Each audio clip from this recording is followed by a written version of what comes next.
प्रिया अपने पति से फ़ोन पर, सुनिए ऑफिस से आते हुए खाना बाहर से ही लेते आना, मेरी तबीयत कुछ ठीक नहीं है। अमन पत्नी से कहता है, सारा दिन तुम घर पर ही रहती हो, करती ही क्या हो, आराम ही तो फरमाती हो। इतना कहकर पति श्री फ़ोन काट देते हैं। पत्नी थोड़ा सोच में पड़कर गुस्से में लग रहे थे। बहू, क्या करूं, अब खाना बनाऊं या नहीं, पता नहीं खाना लाएंगे या नहीं। पत्नी थोड़ा सोचने के बाद, मैं ही कुछ झटपट बना लेती हूँ, क्यों ना बिरयानी ही बना लूँ। कुछ देर में बिरयानी बन जाती है और पति श्री के भी घर पहुँचने का समय लगभग हो ही जाता है। अमन घर पहुँचकर, खाना बनाई हो? पत्नी घबराते हुए, हाँ जी, बिरयानी बना ली। पति, तो फिर मुझे फ़ोन क्यों किया था इतनी जल्दी, तुम्हारी तबीयत भी ठीक हो गई? अरे वाह, ताना मारते हुए कहता है, थक जाती होगी ना तुम दिन भर आराम करते करते। प्रिया, आराम, सही कहा आपने, आराम ही तो करती हूँ। चलिए आप हाथ मुंह धो लीजिए, खाना तैयार ही है। पति हाथ मुंह धोकर खाने के टेबल पर आता है, जहाँ पहले से ही वो उनके आने का इंतज़ार कर रही थी। फिर वो खाना लगा देती है। वो दोनों ही खाना खाने लगते हैं। खाना खाते समय उसके मन में ख्याल आता है कि अब तो कुछ करना ही पड़ेगा। क्या होती है घर में औरत की अहमियत, ये समझाना ही पड़ेगा। अगले दिन देर तक वो सोती रही।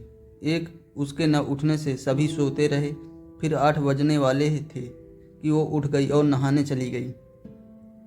फिर जब अमन की आंख खुली तो समय देखा, ऑफिस का समय लगभग हो ही चुका था। अमन चिल्लाते हुए, प्रिया प्रिया, गुस्से से वह बुलाने लगा, आज तुमने मुझे उठाया क्यों नहीं? तुम जानती थी ना आज 8 बजे मेरी ज़रूरी मीटिंग थी, और आज बच्चों का स्कूल भी छूट गया, और ये सारा घर बिखरा पड़ा है। तुमने अभी तक नाश्ता भी नहीं बनाया, और तो और पूजा भी नहीं की। अब तक कौन करेगा ये सब? मैं यहाँ तुमसे बात कर रहा हूँ। प्रिया, तुम हो कि सुबह सुबह अपने श्रृंगार में लगी हो? प्रिया ने कहा, हाँ, तुमने तो कहा था, मैं करती ही क्या हूँ, बस सारा दिन आराम ही तो करती हूँ। ये सब कुछ खुद ब खुद हो जाता है, अब ऐसे क्या देख रहे हो मुझे? कहकर प्रिया चली जाती है बाहर, और शाम को घर लौटती है और देखती है कि सारा बिखरा पड़ा है। अमन कहता है, गई मैडम घूमकर? प्रिया, हाँ जी। पति, ये कौन काम करेगा? प्रिया, काम कहाँ, ये तो आराम है ना, मुझे इसे करने के पैसे नहीं मिलते।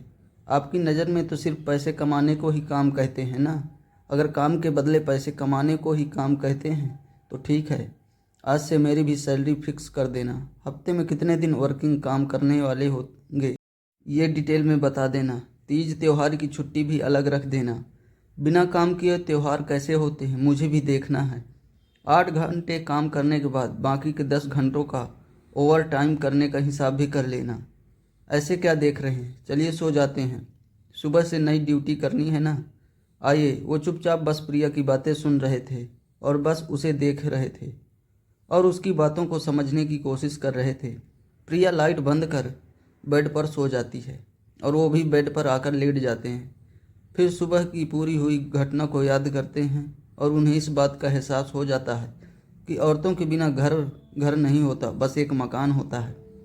सुबह उठकर वो बिना कुछ कहे प्रिया को गले लगा लेते हैं और अपनी गलती के लिए माफ़ी मांगते हैं, और साथ ही आज प्रिया के लिए अपने हाथों से चाय बनाकर लाते हैं। इस तरह प्रिया अपनी घर में रहने वाली सभी औरतों की अहमियत का एहसास कराती हैं।